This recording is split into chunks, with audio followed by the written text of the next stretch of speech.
수천만 명의 사람들이 평생 잘못된 방식으로 성경을 읽고 있다는 사실을 알고 계십니까?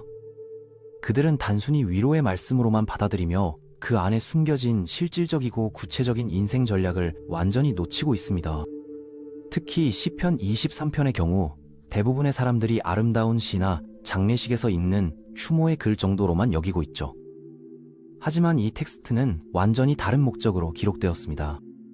그런데 정말 놀라운 사실은 이 고대 텍스트 안에는 현대인들의 스트레스, 두려움, 불확실성을 완전히 극복할 수 있는 실용적인 공식이 담겨 있다는 점입니다.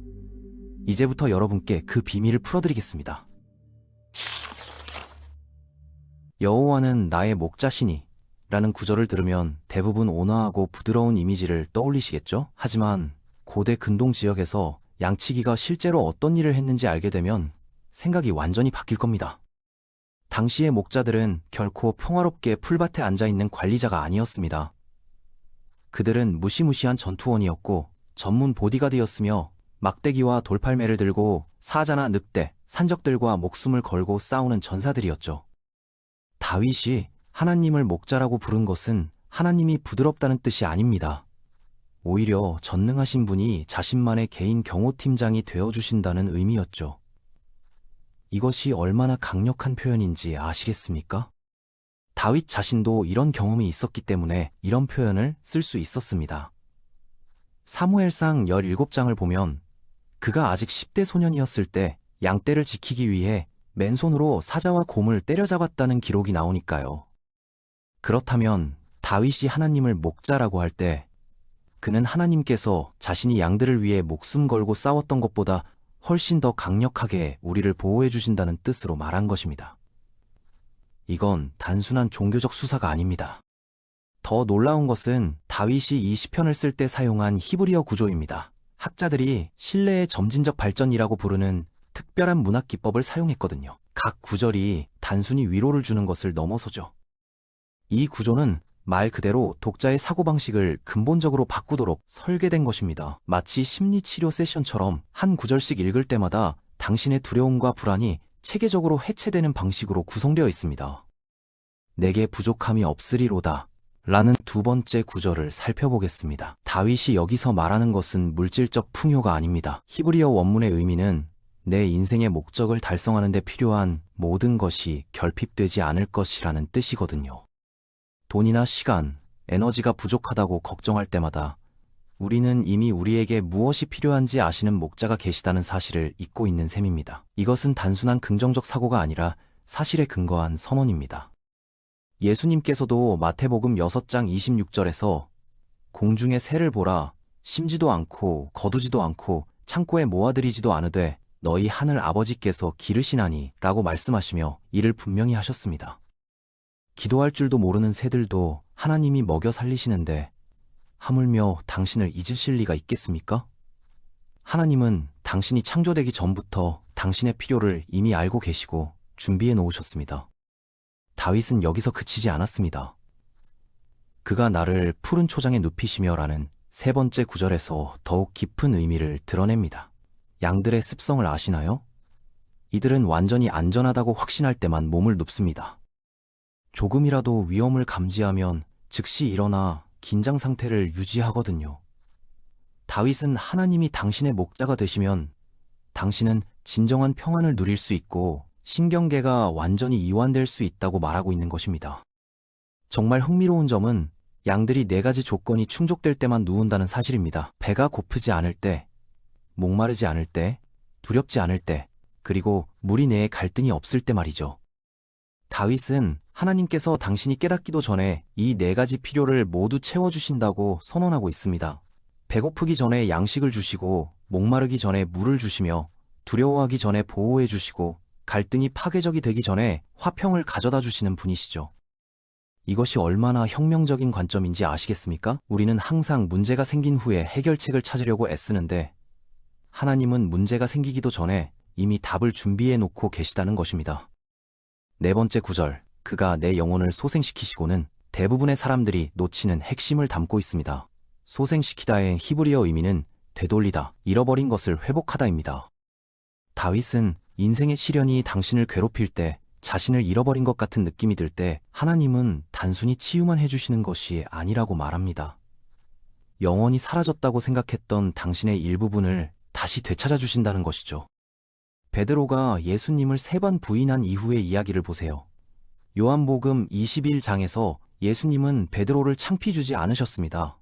대신 그에게 사랑을 고백할 기회를 3번 주셨는데 이는 부인한 횟수만큼이었죠. 하나님은 우리의 실수를 용서해 주실 뿐만 아니라 그 실수들을 우리의 사역으로 변화시켜 주십니다. 베드로는 자신의 실패 경험으로 인해 오히려 더 강력한 사도가 될 수 있었습니다. 자기 이름을 위하여 의의 길로 인도하시는도다에서 중요한 것은 완벽함이 아닙니다. 이의 히브리어 의미는 목적지에 도달하기 위한 올바른 경로를 뜻합니다. 하나님은 당신을 좋게 보이게 만들려는 것이 아니라 당신이 어디로 가는지 모르더라도 그분이 인도하시는 곳에 안전하게 도착할 수 있게 도와주시는 것입니다. GPS처럼 말이죠. 때로는 그 경로가 우리 생각과 다를 수 있습니다. 더 멀거나 더 험할 수도 있죠. 하지만 전체 지도를 보시는 분이 인도하시기 때문에 우리가 보지 못하는 지름길이나 안전한 길로 데려가 주시는 것입니다. 이제 시편 23편의 가장 초자연적인 부분에 도달합니다. 비록 내가 죽음의 음침한 골짜기로 다닐지라도라는 5번째 구절을 보세요. 다윗이 만일이라고 하지 않았다는 점을 주목해 보십시오. 비록이라고 했습니다. 그는 어려운 시기가 확실히 온다는 것을 인정하고 있는 것이죠. 이것이 얼마나 현실적이고 솔직한 접근인지 보십시오. 종교적 환상이나 부정적 거부가 아닙니다. 히브리어로 죽음의 음침한 골짜기는 문자 그대로 깊은 어둠의 골짜기를 의미합니다. 다윗은 단순히 죽음만을 말하는 것이 아닙니다. 앞으로 무슨 일이 일어날지 전혀 알 수 없는 불확실한 시기를 말하고 있는 것입니다. 취업 면접을 앞둔 상황, 건강검진 결과를 기다리는 시간, 인간관계의 문제들, 경제적 어려움, 미래를 전혀 예측할 수 없는 암흑 같은 순간들 말이죠. 우리 모두가 경험하는 그런 시간들입니다. 그런데 해를 두려워하지 않을 것은 주께서 나와 함께 하심이라는 구절에서 문체가 바뀝니다. 다윗이 하나님에 대해 말하던 것에서 하나님께 직접 말씀드리는 방식으로 전환되죠.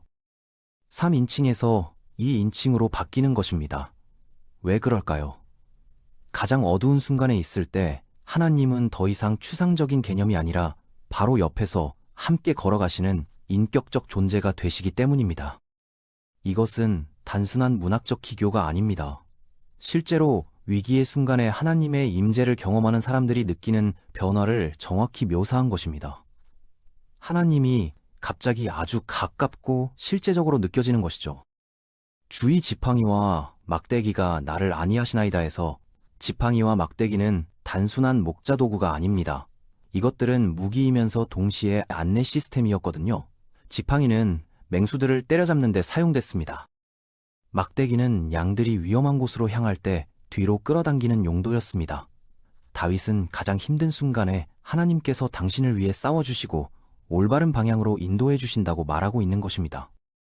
이것이 실제로 효과가 있다는 증거를 출애굽기 14장에서 찾을 수 있습니다. 이스라엘 백성들이 파라오의 군대와 홍해 사이에 완전히 갇혔을 때 모세는 그들에게 특별한 말을 했습니다. 여호와께서 너희를 위하여 싸우시리니 너희는 가만히 있을지니라고 말했죠. 그러자 하나님께서 불가능해 보이는 상황에서 길을 여셔주셨습니다. 여러분의 인생에도 홍해 같은 순간이 다가올 텐데 하나님께서는 이미 해결책을 준비해놓고 계십니다. 6번째 구절, 주께서 내 원수의 목전에서 내게 상을 차려주시고는 매번 저를 깜짝 놀라게 합니다. 하나님은 당신의 적들을 제거해버리지 않으십니다. 오히려 그들이 지켜보는 가운데서 당신에게 잔치를 벌여주시죠. 당신이 절대 성공하지 못할 거라고 했던 사람들 앞에서 당신을 높여주십니다. 너무나 공개적으로 축복해주셔서 당신을 미워하던 사람들이 오히려 당신 축복의 증인이 되게 하시는 것입니다. 사자굴에 던져진 다니엘을 생각해 보십시오. 그의 원수들이 그를 죽이려고 그곳에 던졌지만 하나님께서는 이를 다니엘 인생 최고의 간증으로 바꿔주셨죠. 다리우스 왕이 너무 감동받아서 온 나라에 다니엘의 하나님을 경배하라는 칙령까지 내렸으니까요. 당신의 원수들이 이제는 하나님의 홍보팀이 되어버린 셈입니다. 이것이 하나님의 역설적인 방식입니다. 당신을 무너뜨리려던 것들이 오히려 당신을 높이는 도구가 되는 것이죠. 다윗이 언급한 기름 부음은 단순한 의식이 아니었습니다. 양이 상처를 입으면 목자들은 감염 방지와 빠른 회복을 위해 상처 부위에 기름을 발랐거든요. 하나님은 당신에게 복을 주실 뿐만 아니라 치유도 해주시는 것입니다. 원수들이 입힌 모든 상처를 적극적으로 치유해주고 계시는 것입니다. 상처받은 부분이 오히려 더 강해지도록 말이죠. 뼈가 부러진 자리가 다시 붙으면 더 단단해지는 것처럼 말입니다. 목자 문화에서 잔이 넘치나이다는 표현은 당신의 잔이 넘쳐날 때 다른 사람들을 축복할 만큼 풍성한 것을 가지고 있다는 의미였습니다. 당신의 돌파구가 다른 누군가의 돌파구가 되고 당신의 증언이 그들의 희망이 되는 것이죠. 하나님의 축복은 항상 개인적인 것에서 그치지 않습니다. 당신을 통해 다른 사람들에게도 흘러가도록 설계되어 있습니다. 이것이 바로 축복의 진정한 목적이자 아름다움입니다. 마지막 구절에서 모든 것이 완성됩니다. 내가 사는 동안에 선하심과 인자하심이 반드시 나를 따르리니. 여기서 따르리니의 히브리어 의미는 실제로는 추격하다, 쫓아오다입니다. 다윗은 선하심과 인자하심이 단순히 당신과 함께하는 것이 아니라 당신을 쫓아다닌다고 말하고 있는 것입니다. 당신이 실수할 때조차도 하나님의 선하심이 당신의 실패보다 더 빠르게 따라옵니다. 당신이 하나님으로부터 멀어지려고 해도 선하심과 인자하심이 당신을 놓아주지 않습니다. 마치 사랑하는 강아지가 주인을 끝까지 따라가는 것처럼 하나님의 사랑도 그렇게 끈질기게 당신을 추격합니다. 내가 여호와의 집에 영원히 살리로다 에서 다윗은 죽어서 천국 가는 이야기를 하는 것이 아닙니다. 인생이 어디로 이끌든지 상관없이 항상 하나님의 임재를 지니고 산다는 말씀입니다. 일요일 예배를 기다릴 필요도 없죠. 당신 자체가 하나님의 집이니까요. 어디를 가든지 무엇을 하든지 당신은 항상 하나님의 집에서 사는 사람입니다. 이것이 바로 신약의 성령 내재 교리의 구약적 표현입니다. 하지만 모든 것을 바꿀 핵심 비밀이 여기 있습니다. 시편 23편은 단순한 기도문이 아닙니다. 이것은 선언문입니다. 모든 구절이 다윗이 자신의 현실을 창조해낸 고백인 것이죠. 그는 하나님께 목자가 되어달라고 요청한 것이 아니라 이미 그러하시다고 선언하고 있는 것입니다. 이것이 신앙과 종교의 근본적인 차이점입니다. 종교는 요청하지만 신앙은 선언합니다. 이 점을 깨달으면 시편 23편이 다른 어떤 성경 구절보다 장례식, 결혼식, 졸업식, 병실에서 더 많이 암송되는 이유를 알게 될 것입니다. 이것은 단순히 아름다운 시가 아니라 인생이 무엇을 던져도 굴복하지 않고 살아갈 수 있는 초자연적 설계도인 것이죠.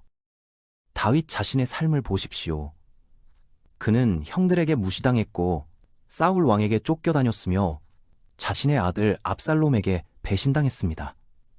하지만 그 모든 과정에서 시편 23편의 원리들이 그를 지켜주었습니다. 그가 골리앗을 이길 수 있었던 것도, 사울의 창을 피할 수 있었던 것도, 모든 위기를 돌파할 수 있었던 것도 바로 이 확신 때문이었습니다. 여호와는 나의 목자시니 내게 부족함이 없으리로다 라는 선언이 그의 삶을 지배했던 것이죠. 지금 당장 여러분께 말씀드리고 싶은 것은 이것입니다. 이 내용을 듣고 그냥 넘어가지 마시기 바랍니다. 시편 23편은 실천할 때만 효과를 발휘합니다. 다윗도 이것을 그냥 읽기만 한 것이 아닙니다. 그는 실천하고 선언하며 사자가 자신의 양떼를 실제로 공격할 때 붙들고 나아갔던 것입니다. 이것이 단순한 종교적 훈련이 아니라 실제적인 생존 도구였기 때문입니다. 오늘 밤 잠들기 전에 시편 23편을 큰 소리로 읽어보시기 바랍니다. 잠들기 전 듣는 좋은 이야기가 아니라 두려움과 불안, 그리고 하나님이 당신을 잊으셨다는 모든 거짓말에 대한 개인적인 전쟁 선포로 말입니다. 당신의 입술로 선언하는 순간 그 말씀들이 당신의 현실을 바꾸기 시작할 것입니다. 다윗이 경험했던 그 초자연적인 보호와 인도를 당신도 경험하게 될 것입니다.